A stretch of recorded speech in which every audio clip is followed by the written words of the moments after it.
This is the G Podcast with your host, Tommy B. Hey, what's up, y'all? Welcome to episode 262 of This is the G Podcast. Yes. You know it.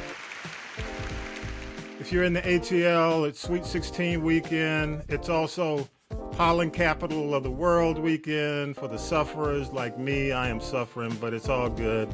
Welcome to the crew, and I'm going to come back to them in just a few minutes. Tanya B, Talib, Vi is here, of course. And of course, I'm Tommy B, your one and only Grady baby.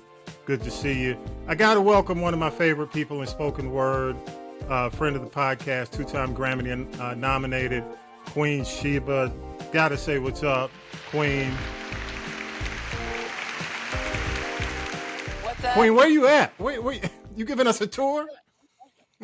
Yeah, I'm in Orlando, actually, outside of the legendary Pulse nightclub where hundreds of gay and lesbian, queer, LGBT were murdered.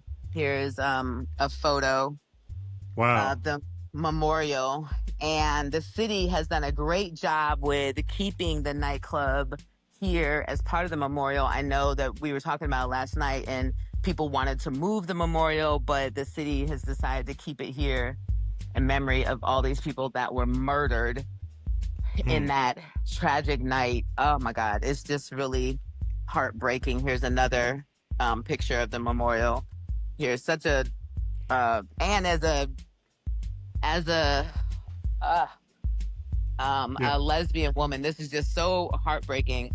A same-sex loving woman. It's just we came down here to kind of relax before the tour with the Flowers and I get started, and we were on our way to breakfast yesterday and realized we were passing Pulse nightclub, and we couldn't help but to stop. Oh my gosh, look at this march. Wow. That's I remember amazing. I was doing podcasting back when that occurred. It was shocking. You know, the next day we had to talk about it. If I recall, it was a Saturday night into Sunday morning, and we were doing Sunday tapings, right. And we woke up to it, and it was just tragic. So are you there for a show right now? No, not at all. Yeah. My partner just had some work down here, and we came down here just to a little mini vacay. Sometimes you gotta disconnect to connect, and I know that we were supposed to talk with the Flowsters today, but we'll talk with her, you know, when she gets some better phone. Delete Android. But we'll get to her. Don't phone shame. Yeah, I know. Don't be phone shaming on the show. Phone shaming. I know we'll talk to her in a second, but no, we just came down here to disconnect to connect, because we're about to be on the road for a month, and then do a writing retreat in May, and then be on the road again for another month. And we have a lot of plans for over the summer. We are recording a live album for the poetry and spoken word category for the Grammys. And I know people are like, you're talking about the Grammys already? And I'm like, yep. Yeah, you need to. Yeah. And so we are recording a live album called A Woman's Words, and we are touring with City Winery, and they are backing this tour. So we're really excited about that. For National Poetry Month, we're going to 6 city wineries and then 2 other clubs in the Carolinas. So we're really super excited about that.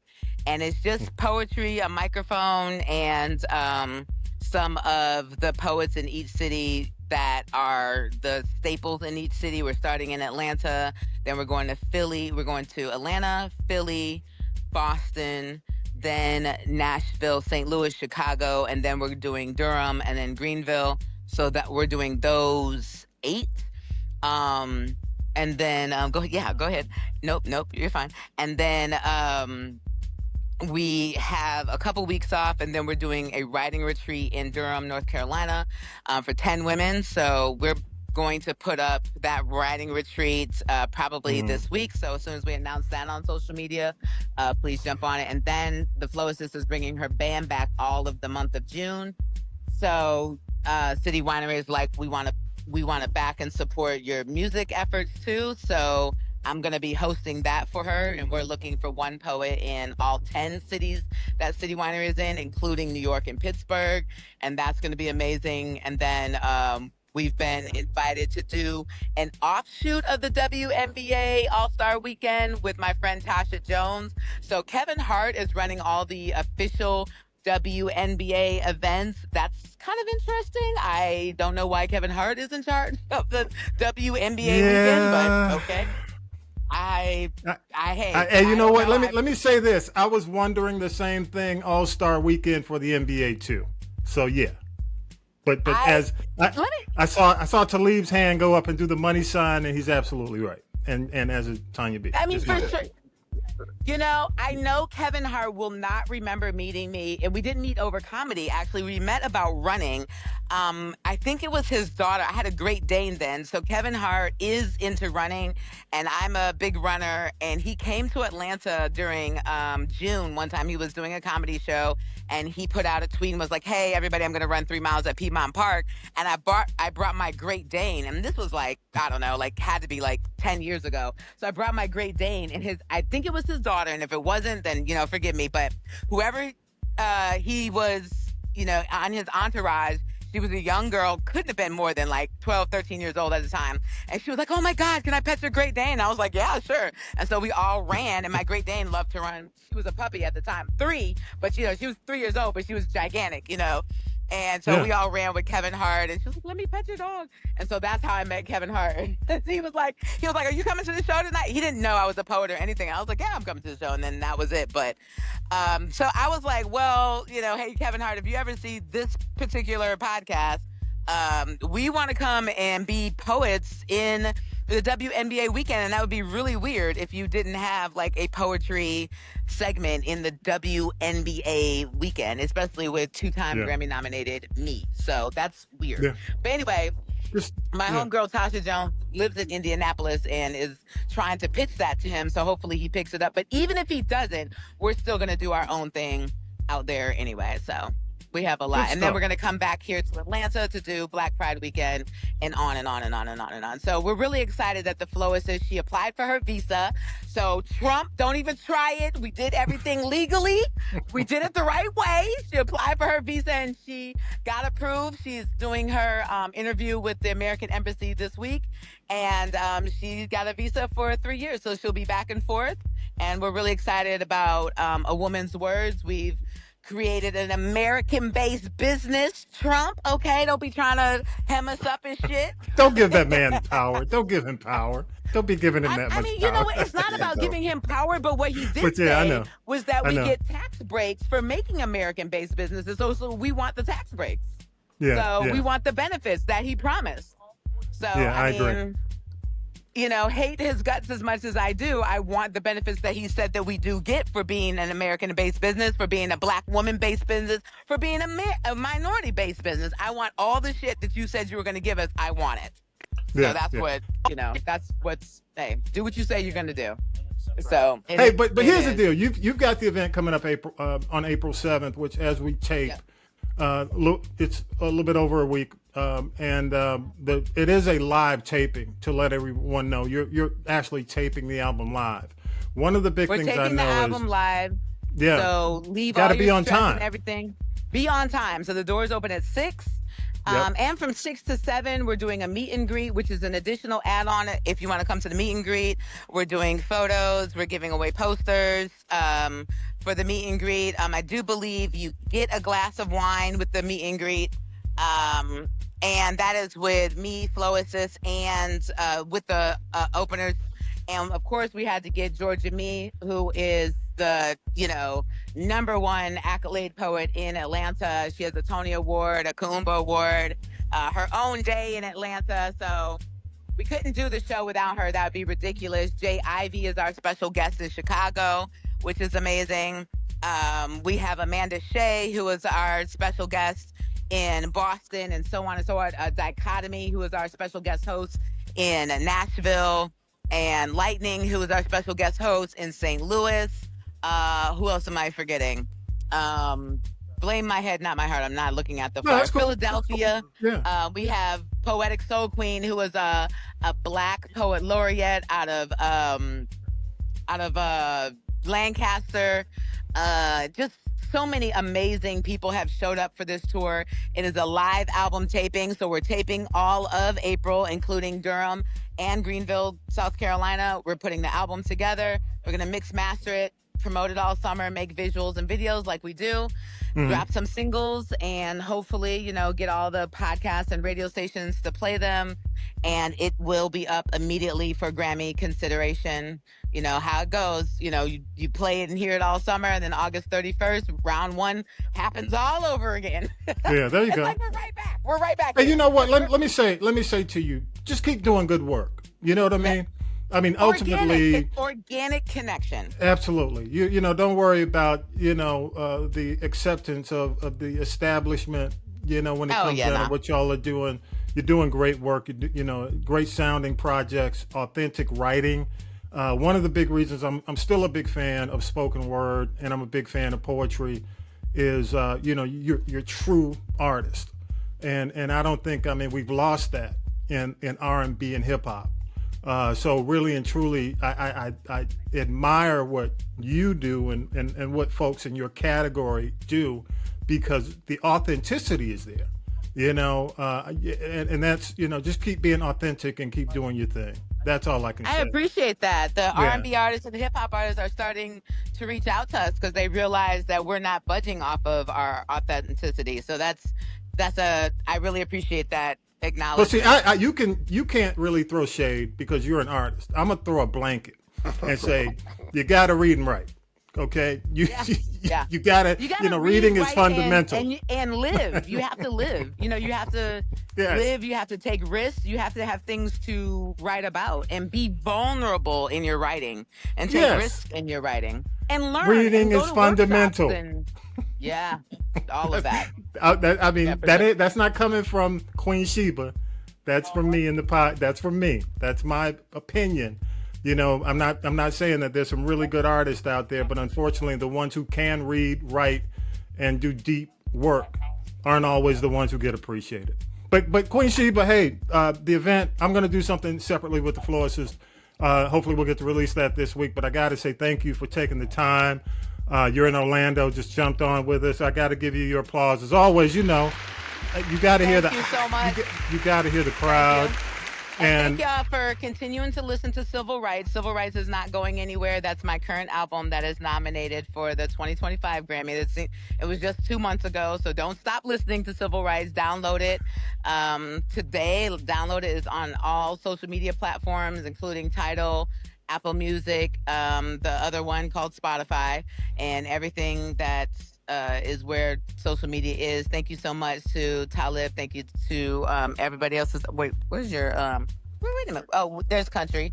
And to Tanya, thank you to everybody on your podcast. Thank you. And thank you for supporting the podcast too. Thank you for spreading the word about what we do. I appreciate y'all, all of y'all. Yeah. So I hope y'all come out to the show if y'all can.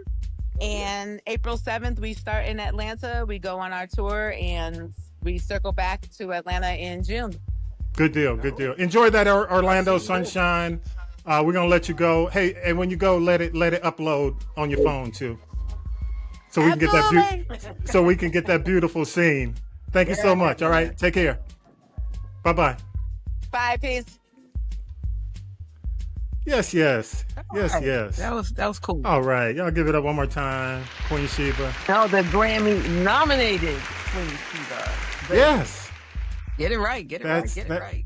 We, and it's crazy because I'm a big advocate of just authenticity in writing, and and again, the Florissist has 2 Grammys won, nominated 6 times. She's nominated twice.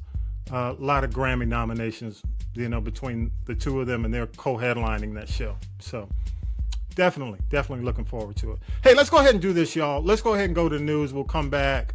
Tanya B has enough tea for the city of Atlanta and beyond. So I know it's a lot going on. I don't make the news. I just reported. Just reported. I just So let's go ahead. Okay. We'll jump into it, and we'll come right back. Here we go. News team, assemble! It's time for the Week in News with Syracuse Mike. Democrats are demanding an investigation after the editor of the Atlantic magazine was accidentally included in a group chat on the Signal app. The topic? Secret military plans for the recent U.S. attacks on the Houthi rebels in Yemen. Included in the chat was Vice President J.D. Vance, Defense Secretary Pete Hegseth, Marco Rubio, the Secretary of State, along with others. Signal is not approved by the U.S. government for sharing sensitive information. Federal law dictates national security information should only be shared through the government's own approved secure platforms. When asked about the chat during a news briefing on Monday afternoon, President Trump said, "What were they talking about with the Houthis? The Houthis, you mean the attack on the Houthis? Well, it couldn't have been very effective because the attack was very effective, I can tell you that. I don't know anything about it." By the way, this extraordinary incident comes to light as the Trump administration continues its crackdown on leakers. There's even a threat to use polygraph tests, including at the Pentagon. President Trump has taken away security clearances for former Vice President Kamala Harris and former Secretary of State Hillary Clinton. He already revoked the security clearance for former President Biden. Former U.S. presidents have traditionally received intelligence briefings so they can advise the current president on national security and foreign policy. In 2021, Mr. Biden revoked the security clearance of Mr. Trump, who at the time was a former president. New details emerging concerning the mishandling of sensitive information by Trump administration officials using the Signal app. AURN's Ebony McMorris with more. Despite claims from the Trump officials, including Secretary of Defense Pete Hegseth, that no classified information was shared, The Atlantic has published the full chat revealing crucial operational details about a strike in Yemen. The text exchange between high-level officials like National Security Advisor Michael Waltz included real-time updates about U.S. military operations information that, if exposed to enemies, could have endangered American lives. Critics argue that these messages should never have been sent via a non-secure app. While the Trump administration continues to downplay the breach, experts warn this could have far-reaching implications for national security. As public scrutiny intensifies, questions remain about the administration's accountability. For AURN News, I'm Ebony McMorris. President Trump has signed an executive order that is designed to affect how elections are handled across the nation. The key focus, voter identification requirements, where you have to prove U.S. citizenship to vote in federal elections. For example, you would need a real ID driver's license, passport, or other valid identification. Voting rights groups are expected to challenge the order in the courts. Health and Human Services Secretary Robert F. Kennedy Jr. announced plans to drastically change the way federal public health agencies operate. That includes cutting 10,000 employees and centralizing some functions of the FDA, the CDC, and others under his oversight. The CDC, which is headquartered in Atlanta, will lose 2,400 employees. Reparations? Not likely, but compensation for January 6th rioters? Maybe. AURN's Jamie Jackson explains. President Donald Trump, who once dismissed reparations for Black Americans as a, quote, very unusual thing, and appeared displeased when I questioned him directly about the subject during his first term, is now considering providing compensations to individuals arrested for their involvement in the January 6th riot in 2021. Here's what the president had to say to me in 2019 regarding reparations for Black Americans. Well, I never stated my ideas, so you tell me what my ideas were. Never stated them. They're your ideas. Okay, no. Don't put a question like that. I've never stated my ideas. It's a stark contrast compared to the interview that the president recently did with Greg Kelly of Newsmax. A lot of the people in government really liked that group of people. They were patriots as far as I was concerned. I talk about them a lot. For AURN News, I'm Jamie Jackson. I don't know. What does it say when we're talking about January 6th reparations? What? I mean, what does it say? And I'm not talking about for the people who actually had crimes committed to them. I'm talking about people who actually committed the crimes. But I'm gonna leave it at that. There are no go ahead. there are no consequences. Simple and plain. Yeah. There are no consequences. That's like paying somebody to go shoot somebody. Because some people didn't order to take away someone's life because there was loss of life there. Yeah. And loss of limb. Yes. Mm-hmm. He's just showing the true colors. Still we recovering. recognize that there's If y'all don't think there's no accountability. if you don't think he had anything to do with it now, you're crazy. Because he talking nighttime reparation. Yeah, I don't hear that crap. But just real quick, it's a again, during this administration versus the previous administration, and then the one before that, of course, was 45 administration. The 45 and 47 administration, it's a fire hose of news every single week. So we have to kind of go through and really filter and edit, because a lot of it is just intended to take your eye off what they're really trying to do. So it's work, and a couple of things I do want to mention that Mike got to, we couldn't get in this week. The IRS has agreed to give information to ICE agents about immigrants. So guess what? You're going to stop getting that money from the immigrants. Whereas we've always said to them, hey, even if you're not legal, go ahead and pay your taxes. Guess what? They're going to stop paying taxes because they don't want the information. They're going to stop paying taxes, so you're going to lose that revenue. The other thing is, finally, DeJoy is gone as postmaster, who tried to cripple the election mail-in ballots. And good news for Senator Ossoff. He worked hard to get him out of there, and now officially he has stepped down. Also, does this make sense to y'all? Biden had basically capped overdraft fees to about $5. Okay, so Tim Scott, South Carolina, and a bunch of Republicans have actually raised it again back to about $35 for overdraft fees, and said now everybody should be happy. What? Who happy about it? Excuse you? I just, That's a moron, though.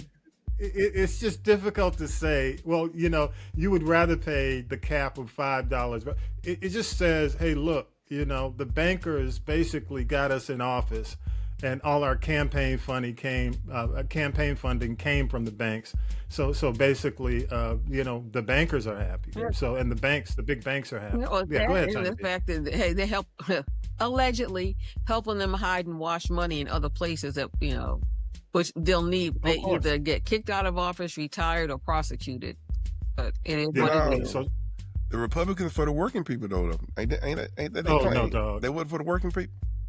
But that's what happens when your messaging is off and you're the opposition party.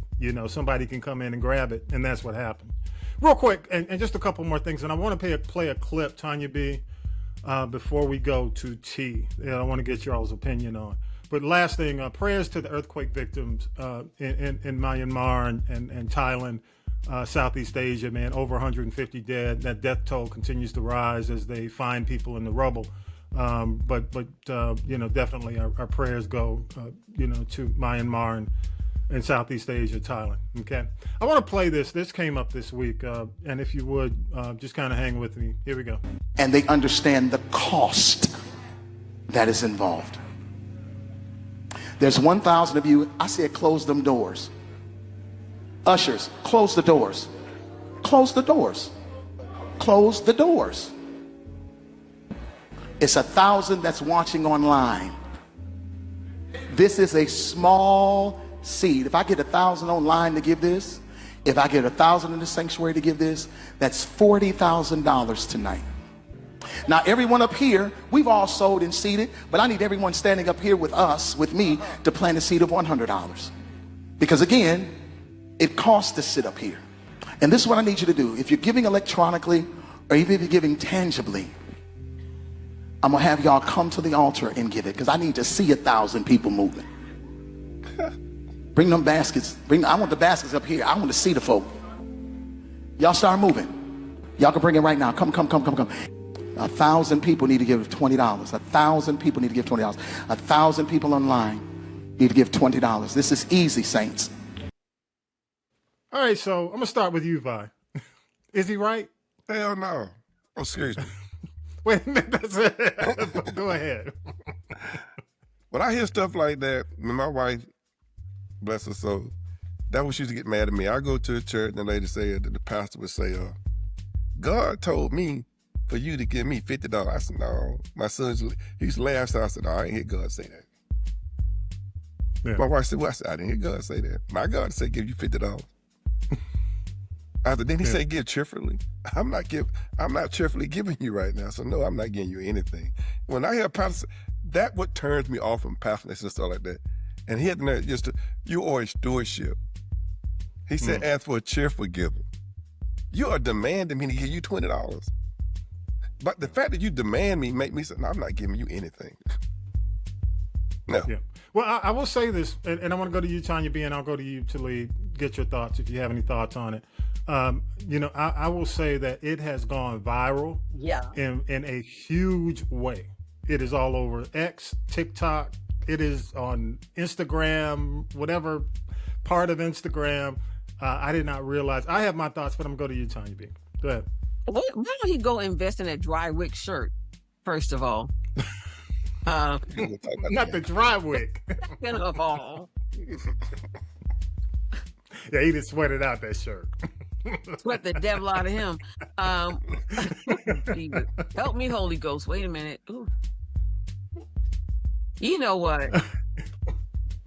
He's trying to mussy pop and backpedal on it. The damage is done. He went viral for all the wrong reasons. Like Vi said, that's the reason that people don't go to church. I'm like, why don't you go out and do a concert and take 40 grand from that and put it into wherever? It didn't even say where it was supposed to go. And I don't even think that's not the point. It was, you might have had a message to give to people, but your delivery sucked, first of all. Second of all, when you hold somebody captive for money, isn't that called kidnapping?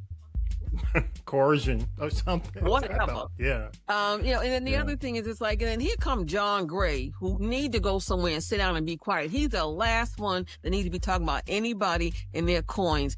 I just say, Marvin Sapp, you need to, it's too late, because I think at this point, there's not really anything he can say to fix it. He need to go somewhere and write a check or go out there and sing Never Would Have Made It and take the 40 grand and give it to whoever he's supposed to give it to. It's like, if you can cipher, as Granny Clampett used to say, that quickly about how much it takes, it shouldn't take you long. He was ciphering. Mm-hmm. Okay, so, and mind you, this is all a nonprofit. Yeah. It's still a business, I get that, but it's a nonprofit cash business. Yeah. So who's to say, like when you sell something, you get a commission, right? So is Marvin up there like jockeying for a commission for something? Like his hairline? See, sorry. No, he said it's called. All right, I'm gonna go to you today because she getting kind of personal. It was wrong, and that's why people don't go to church in person or visually. When you got somebody, he might as well be on the corner saying, "Girl, go get me some money." Yeah. Pimpin' Mar. Let me go to you, Talib. She's getting into her Tanya B-isms real hard. Talib, go ahead. What was he raising the money for? We don't know. Well, this was a conference. Was it just apparently a conference, but it was a conference. But what? It doesn't matter. It was wrong. Yeah, but that's what I'm asking is, what was he raising the money for? Well, it's always this is part of the church. It's church business. I mean, stewardship, tithing, etc. I'm gonna leave it at that. But let's stick to the tone. What and the delivery. Okay, well, let me ask you this. So, if this is something that normally goes on, then why is everybody so upset about it? Because he's lying. I mean, I'm not saying he's lying, but he's wrong. I'm not trying to listen. I think that the manner in which he did it was kind of foul.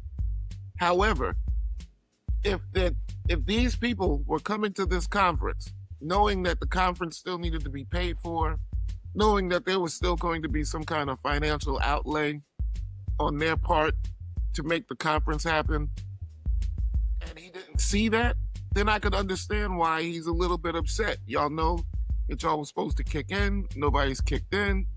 I need y'all to do this. So what I'm asking really is, what was the purpose of him asking for money? If it's just to raise, if it's just for the collection plate to go around like it does every Sunday for the building fund and for, whatever, he could have found a better way to do it. Mm-hmm. I think. But the real of it is that we all have been in positions where we were expecting somebody to kick in and they didn't. So, if this is one of those situations, I'm sorry that he had to do it like that, but y'all know what y'all supposed to do. And on that point, I do want to say this on that point, Talib. I'm glad you took this angle, because let me tell you what it looked like to me. As somebody who's done concerts and events, sometimes the promoter doesn't pay you. Sometimes you show up and they say, hey, by the end of the night, your 50% is coming. Okay. And being that he is part entertainer, artist, and part pastor, what it sounded like to me was his part hadn't fully come in yet, and he ain't about to leave without his part. Now, I'm not saying that was the case. I can't speak for him. He said for different reasons. I don't think he would ever come out and say that. But when I first heard it, I sat down and I said, damn, the promoter didn't come through. That's what it sounded like. You done used me to drive these people here, and I have not received what I was contractually. I'm not saying it was a contract, but I'm just saying it sounded a little intense to the point where, James Brown would have pulled a gun on you back in the day. Tanya B, James Brown would not have hit the stage. Okay. Yes. Bob Patton, one of his managers back in the day, he said, hey, don't go on. But I hear what you're saying, and I understand exactly what y'all are saying. But to me, and I don't think he would ever admit that publicly, because of...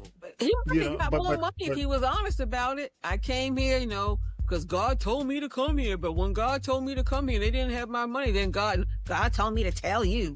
Okay. But I'm not saying that was the case. I'm only saying what Talib said in terms of what was committed and what was actually in my hand.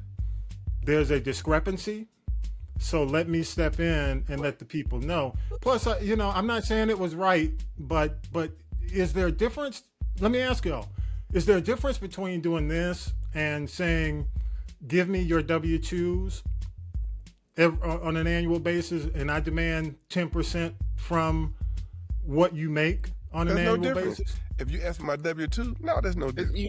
And if but let me say that, and who does it? There are churches who will ask, and they're wrong. Hey, I want a copy of your W-2. I want my 10%. And they're wrong. Yeah, but I'm just saying, and I'm not going to sit here because it's funny. We already did hit politics and religion. It says give. It says halfway through this show.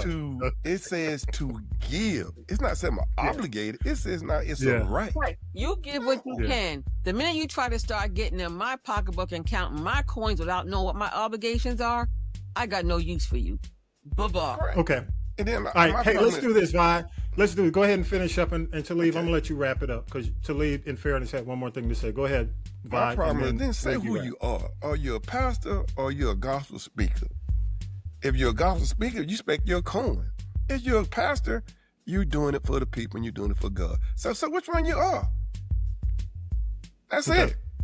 That's why you're wrong. All right, go ahead. Go ahead, Talib. I'm gonna let you wrap it up. So really, I just want to, I think the thing is that, in situations like this, we all get a little sensitive when people in the church are looking for us to dig deep into our pockets. And so that, that seed of love. So, this could be something that was totally blown out of proportion. But, again, it's I think what really pissed people off was in the manner in which he held people hostage, like Tanya was saying. Don't hold me hostage and say that this is, this is how it's gonna be. You know what I mean? Like, that's still not how that's not how I would want to be approached when somebody is asking me to kick in my money. But again, I don't know what these obligations are that the $40,000 was needed. But I will say this. I think that we need to start finding better opportunities to kick in for something that's going down, that's going to be for the betterment of us as a whole. And it's time for us to really start to put our money where our mouth is. Now, again, like I said, I'm not sure why that was going down, so I'm going to hold my judgment of Sapp in the manner in which he did it until I can hear a little more details. But like I said, I think that we, as melanated peoples, should be putting our money where our mouth is anyway. Yeah, because we put it in a lot of cases. You know, if you really, how do you say it? If you were judged based on where your money went, would you really want to be judged? Again, I don't mind. I'm gonna leave it at that. I'm gonna leave it at that, because we got to do tea. All right, let's and you can wrap it. Express yourself. Go ahead. Speak your piece, Vi. All right, real quick. I don't mind giving if I see proof of something that is going toward what I'm giving it to. Yes. Like if I give money to churches, and I know churches see somebody in a church whose bills need paid, and you paying that, you helping that person bill out. Somebody need buried, they in the church and they need to be buried, you taking care of them. But if I don't see any of that happening, and the church is not getting better, and all I see is a preacher riding around in a Lamborghini and he flying to Paris, no, I'm not giving you anything. Okay, all right. Appreciate you, Vi. Here we go. Now then, children, it's time for tea. It's tea time, y'all. Sipping the tea with Tanya B. Tanya B, what you got? Okay, let's start out with the crime files, okay? A judge has dismissed only 5 of the 10,000 charges filed against Santa Sean Combs. He threw out the charges in that lawsuit against their producer, Roddy Rod, that worked on Puffy's last flop, Love album. But as usual, I say grand opening, grand closing. They kick that case out, then here comes somebody else, another man, suing Puffy for sex abuse. But I'll just say this. I think the jury pool for this trial will be very interesting. And the trial, they said it was supposed to start in May. I think now it's going to be in June. So, I just think we are just, OPP, we just over Puffy. But over his mess, that's OPM, okay. And in other crime news, let's talk about the late Angie Stone. Now, I'm hearing that there may be a criminal investigation launched into her death because the driver of that Sprinter has mysteriously, gone ghost. Where is this man? Everyone else, most people are in the car, the backup singers and things like that, they've all come out and talked about the experience. They're all out of the hospital. Where is the driver of this van? And why is him hiding like Aaron Hall going into hiding? Because Puffy people looking for him. But see, he put his misdeeds in a song called Don't Be Afraid. So if they don't find him, all they got to do is play the record in court. I've also heard that there's a possibility that what's wrong to leave. There's a possibility that Tyler Perry may foot the bill for this alleged possible criminal investigation into Angie Stone's death, but he said he's tired of paying for funerals. And I didn't think he meant that in a way to be salty. He just people, why do our people always have to do a GoFundMe or have somebody pay for their funeral? Because, they didn't have what they needed to get But Monique's gonna come out and say, well, you didn't pay me my money. Sit down, girl, go over there with Marvin Sapp and sit down. Wait, Tyler Perry. Clearly, Monique, I know you. Monique, I didn't mean to get it started. You're not getting an apology, mama, so just move on and be frozen like Elsa and let it go. All right, let's talk about Sean Kingston and his thieving mother. He had that song all called Beautiful Girls, You Got Me Suicidal. Well, he may be suicidal because he may be going to jail. He and his mama were found guilty on all 5 counts in that $1 million scam that included fine jewelry, cars, you name it. And apparently the mama was the mastermind of the whole thing.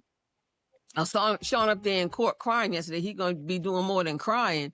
Because the feds came and raided their house about a year ago, and they get sentenced in July. And like I said, all those things that they got, the jewels and the cars, you can't use that when you're in jail.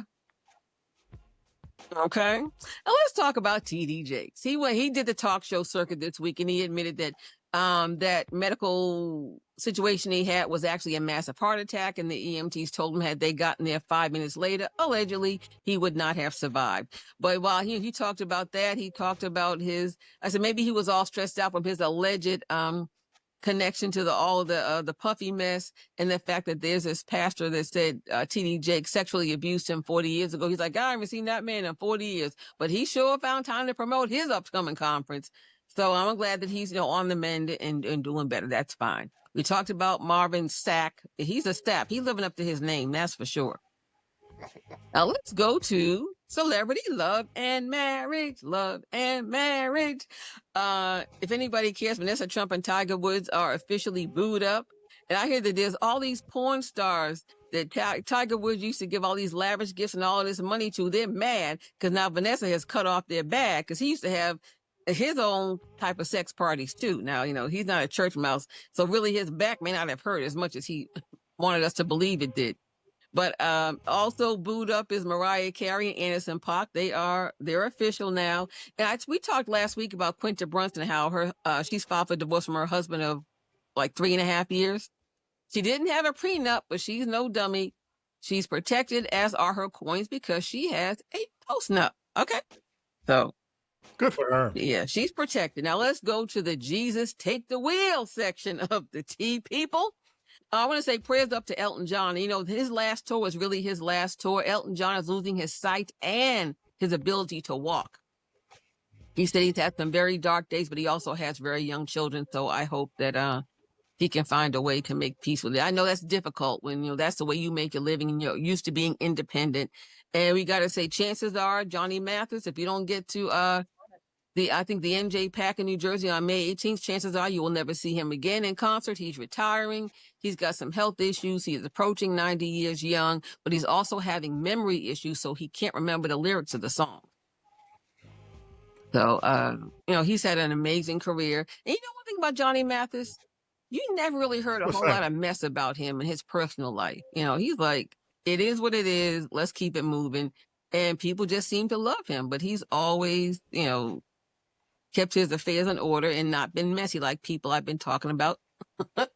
Yeah, I think we are the youngest part of that Johnny Mathis era. That was before I was born. I don't think anybody else, it's like, and we got that from our parents. Yeah. But then and they got it from their parents. Too Much, Too Little, Too Late with Denise Williams, and then he sang the that's why I say theme song, the song Family Ties with her too. Yep. So let's go into the Shade Files. Sherry Shepherd.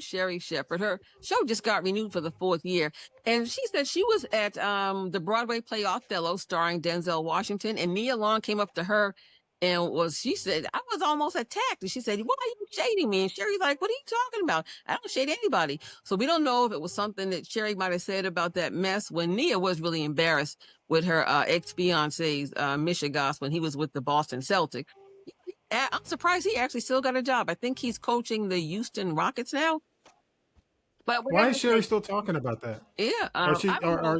Or is it that Nia's got a long memory? Is that the case? I don't know what it is, but that was like a few years ago. But it's like, I know Sherry said, I've invited her on my show, and she's probably going to be on there because she plays Katherine Jackson. If you've seen the picture, she's almost dead on, looking like Katherine Jackson in that Michael Jackson biopic, which now will not be out until at least October of this year.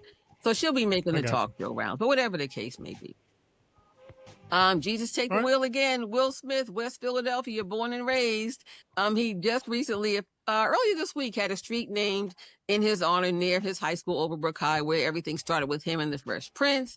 Now he dropped this album called Based on a True Story, and it's his first album in 20 years. And to that, I just say, anybody care? I don't know. He said that he went and sought advice from Jay-Z and Kendrick Lamar. They told him to just be authentic to his story, hence the name of this album. And I guess he's going to try to tour off of it. Now, I did hear a little bit of a song that is about the Oscar slapdown with Chris Rock. So maybe that's what he's going to use to try to sell it. But he's going to be, next year is the 250th anniversary of Philadelphia. So he'll be performing there with the Fresh Prince. No, but DJ Jazzy Jeff, I'm sorry. So that might be like a that's going to be a big deal in Philly, just everywhere with them coming together. They haven't really performed in the States in a very long time. And lastly, I want to say shout out to singer Lizzo. She's back on the scene, doing some performances, new music out, and she's going to portray the legendary unsung Sister Rosetta Tharpe. Now, if you don't know who Rosetta Tharpe is, I I say you help yourself, go Google her and find out. If it weren't for her, we might not have ever heard a lot from Chuck Berry and every other British band, the Beatles, the Rolling Stones, the Animals, all of them. They took a page from the playbook of Sister Rosetta Tharpe. And also Zendaya, we love some Zendaya. I told you about her crazy sister, half sister that got mad at her because she wouldn't give her any money. Zendaya is paying her no mind, preparing for her wedding, but she's also going into the biopic area. She'll be portraying the late Ronnie Spector of the Ronettes, Be My Baby. A lot of people, if you have to be a baby boomer to know the Ronettes. She was married to Bill Spector, the crazy man who's in jail now for killing this lady at his house. But Ronnie Spector, she resurfaced in the 80s and the 90s. And a lot of people know the Ronettes, the Christmas song, Sleigh Ride. Okay. So Yep. Is that enough? Whew, that was a lot. I know. Yeah, you got it. Appreciate you, Tanya B. And real quick, do you have to jump off? Because I know you got to. One thing, we did house hunting yesterday. We're gonna hit the streets again tomorrow. I'm not going out today. Okay, cool. The traffic is horrible because of the NCAA game. I got you. I wouldn't do it either. Okay. And Real quick, Colin and then we're going to jump into politics. So y'all hang tight for a minute. Before we go to break, I do have to say Fancy Garcelle. I can never say her last name right. She's leaving Real Housewives Jamie Foxx and a lot of folks who have been watching her on Housewives of Beverly Hills, and she's gone now, or she's leaving.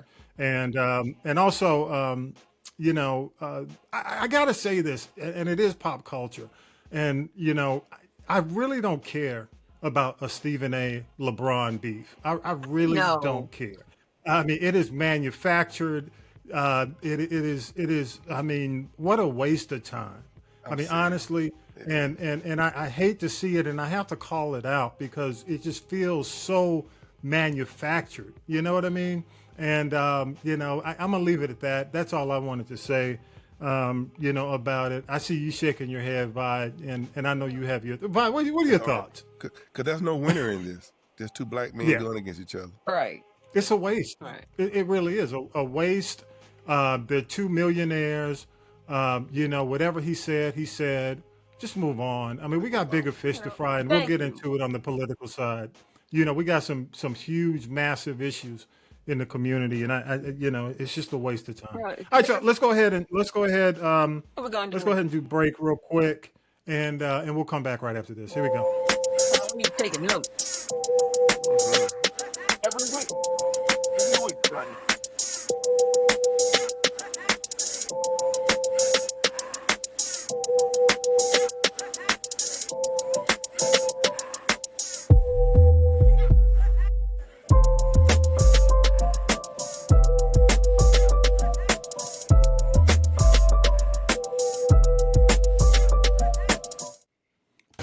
Political Roundtable. All right, let's go ahead and do some politics, some roundtable. I got to play a clip, and I just want your thoughts on this clip. Here we go. And they steal people's Social Security is what happens. Is they call in, they say they claim to be a retiree, then they convince the Social Security person on the phone to change where the money's flowing.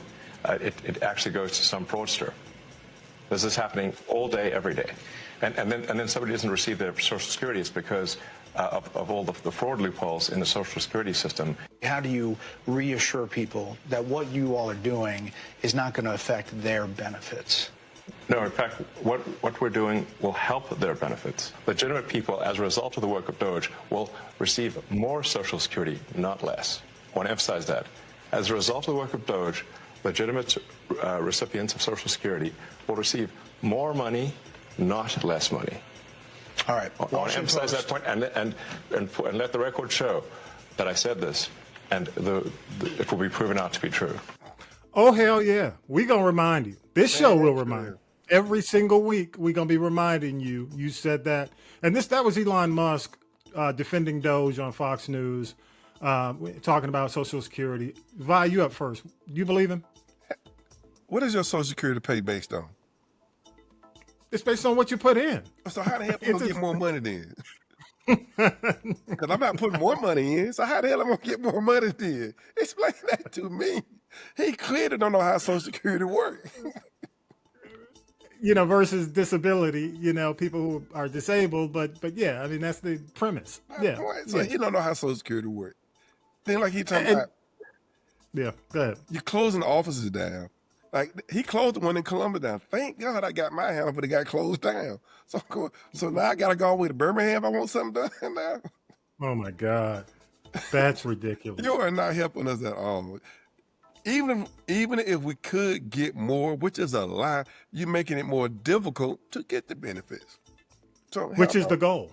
Which is the goal. So Quite frankly, the goal is to cut it back. And you know what? Here's the thing, and I got to say this real quick, Bob, because as we see people who are losing their jobs, and I do want to make sure that that's a big part before we leave. Oh yeah, definitely. In a lot of cases, they're making mistakes in terms of the people they're letting go because they're not doing a thorough job. They're having to call people back.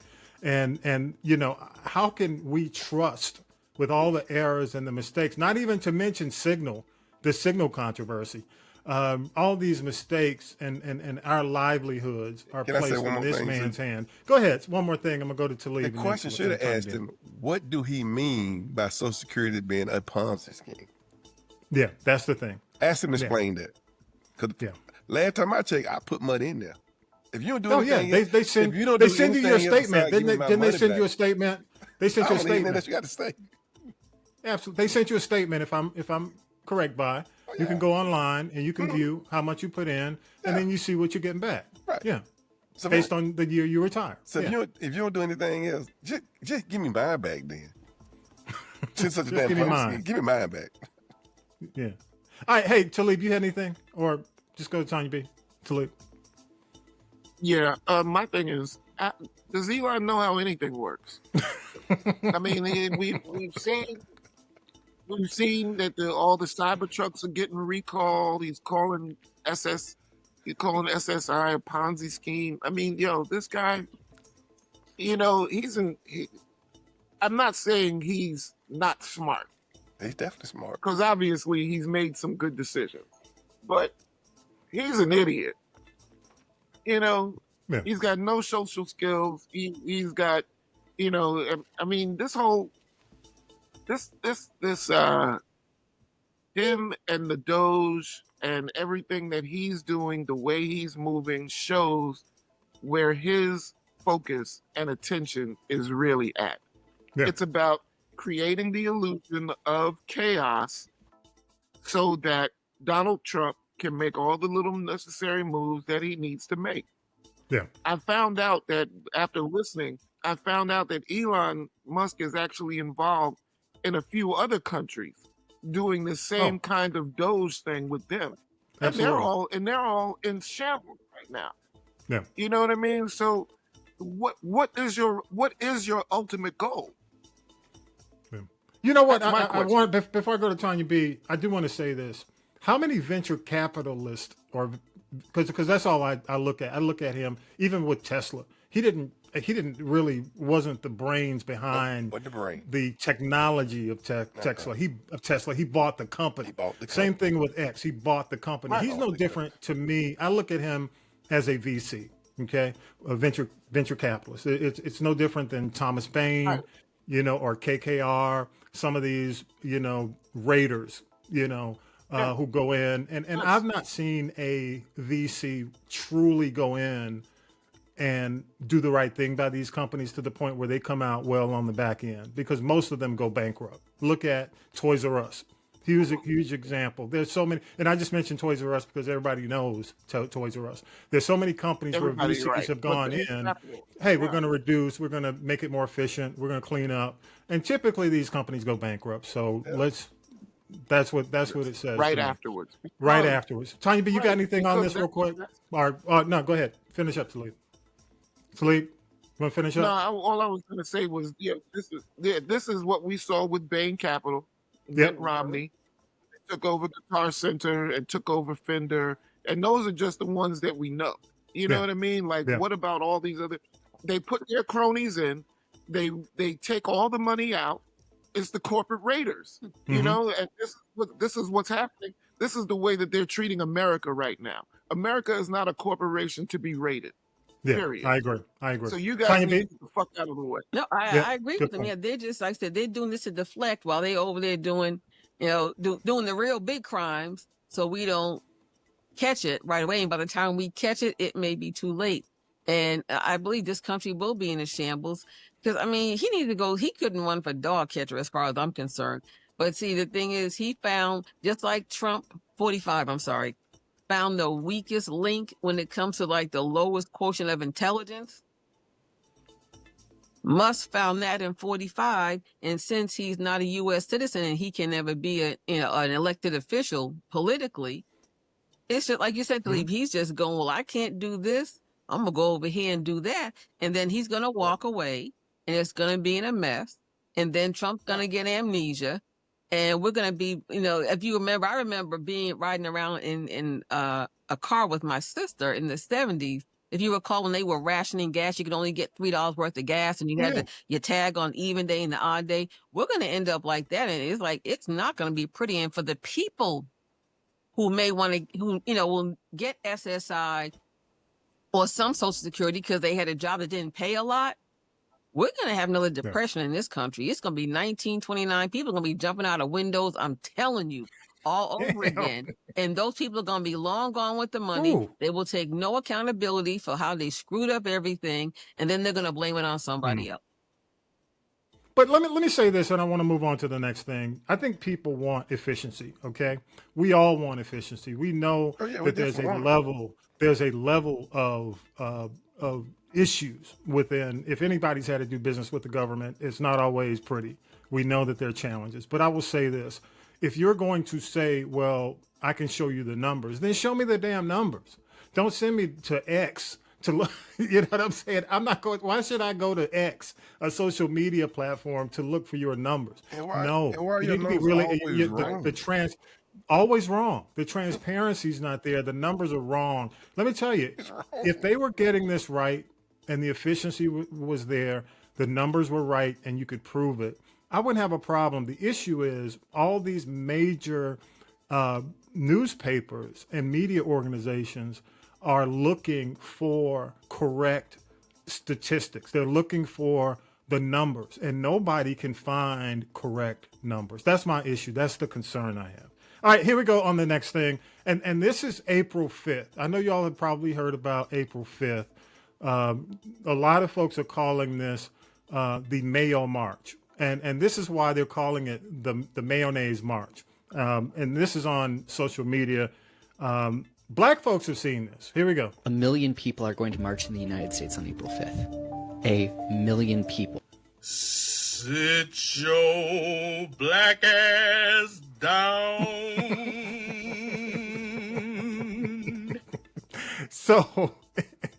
So basically, that is all over.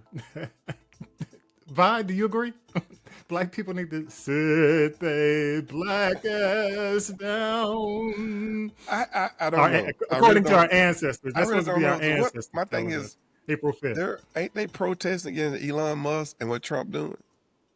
Yeah, I mean, it's a protest. But I will say this. I'm going to say this. Okay. From my standpoint, I think we do need to continue to do the boycotts on a I'm talking about on a blanket scale, not on the Girl Scout calendar scale. Right. You know, I mean, like just say 100%, these are the companies we boycott, and boom. So from that standpoint, I say do the boycotts, do what we're doing. But when it comes down to going out and marching right now, we did our marching when we went to the polls, November 20, back in November. I mean, when I look back at it, I say November 2024, we did our part. You know, so if the Mayo March needs to go down, you know, I think we can probably look at it on CNN, MSNBC, wherever you prefer to watch. Talib, your thoughts? Am I wrong? Should we all be out there kumbaya holding hands? Hell no. I didn't do it with the George Floyd because I saw how they were setting it up. You know, with the George Floyd, they were doing afternoon, late evening marches. No, we don't march in the evening. Freaks come out at night. Yeah. You know what I mean? Antifa. So, no, we're going to do this first thing in the morning, like Uncle Hosey. Yeah. And you're young, and the rest of them, if we're going to go out and march. But for this, put your denim overalls on like Uncle Hosey back in the day. Yeah, that's what you do. That's the way you do it. All right, let's go ahead. Well, you know, I got to play it one more time. 1 million people are going to march in the United States on April 5th. 1 million people. Sit your black ass down. All right, there we go. So, just so y'all know. And finally, real quick, you know, HHS nationwide, 10,000 people have been cut based on the man who put a bear in the back of his car from the park. You know, we're basing it all on that guy, anti-vaxxer. And 2,400 people, and I know I have friends, I have family, you know, who are impacted by the CDC, the workers here, because, you know, we're Atlanta-based. A lot of folks, all of us have people we know who are being impacted by this, you know, friends, family, co-workers, former co-workers. I truly hope that those folks remember, and a lot of these folks who are being laid off or basically given the pink slips, remember this as we go, not only to the federal, but also when we vote locally, because my hat goes off to a lot of the representatives who are coming together in communities and supporting job fairs for these workers. But some of these legislators, local, national, I mean, you know, the federal, aren't doing anything. You can look at their social media and basically see. I am hearing about some who are doing job fairs to where at least they can, you know, create opportunities or talk to people about next steps and really getting involved.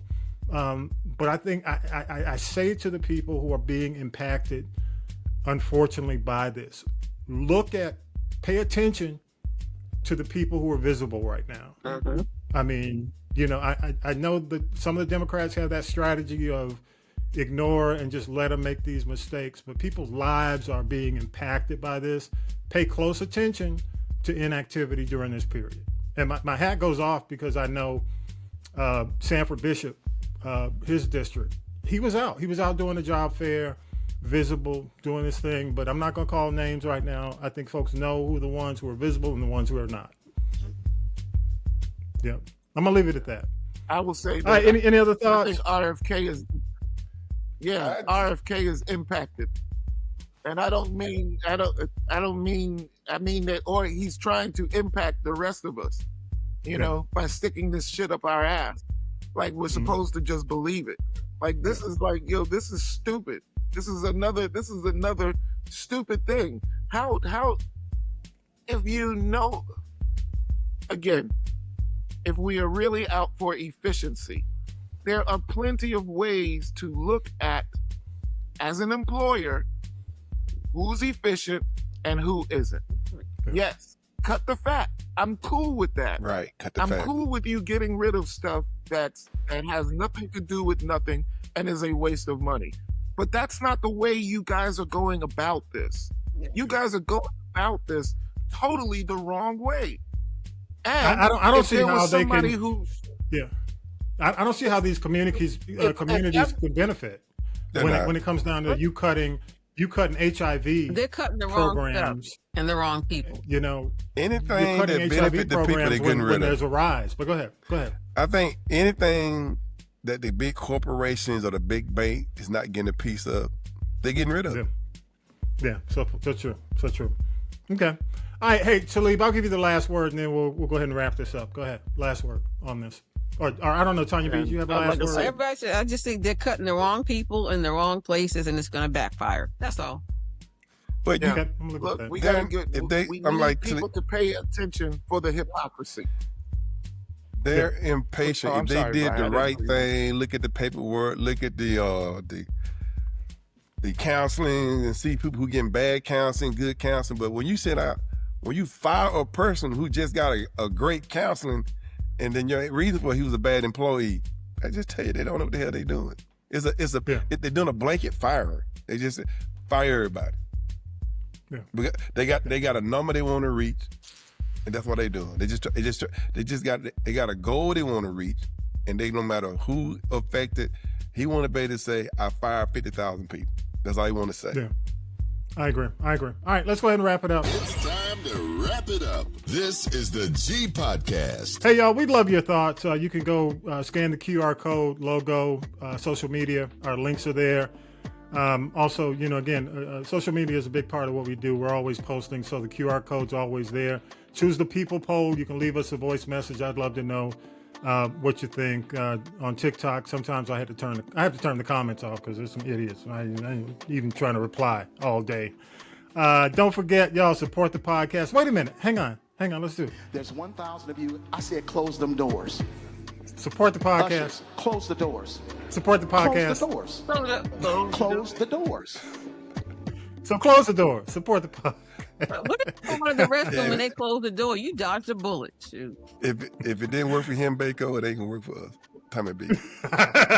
One more time. There's 1,000 of you. I said close them doors. Ushers, close the doors. Close the doors. Close the doors. He's not going to live that down for a while. I'm sorry. All we want from the 1,000 is 25 cents a piece. That's all. I think he needs to remake Teddy. Close. Turn off the lights. Do more than that.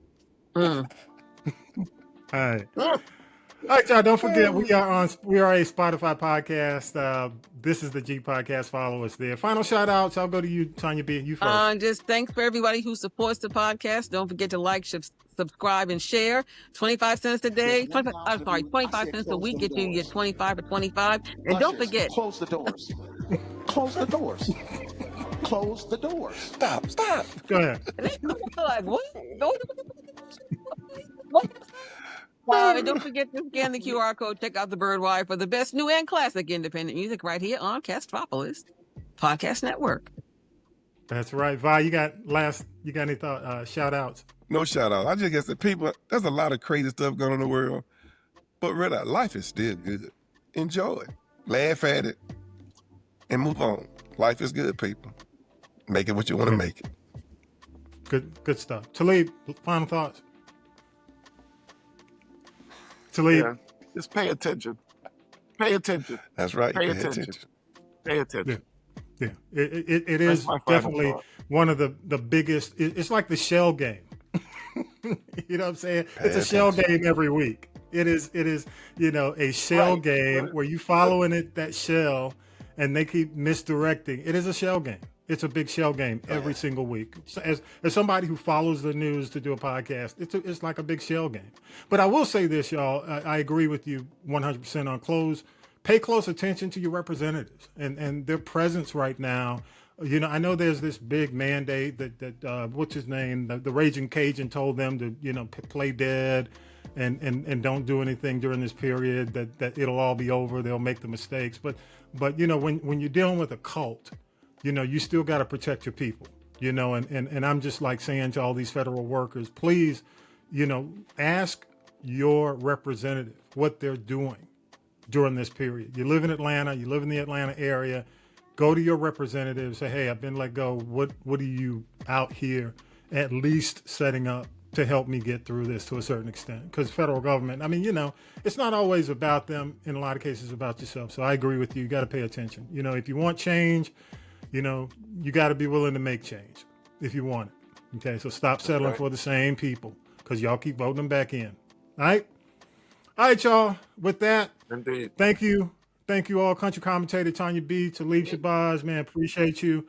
And with that, y'all, episode 262 is in the can. Have a great week. Peace and power to the people. Y'all, see you next week. Fight the power. You've been listening to This is the G Podcast. And This is the G Podcast is a production of the Castropolis Podcast Network. Thanks for listening.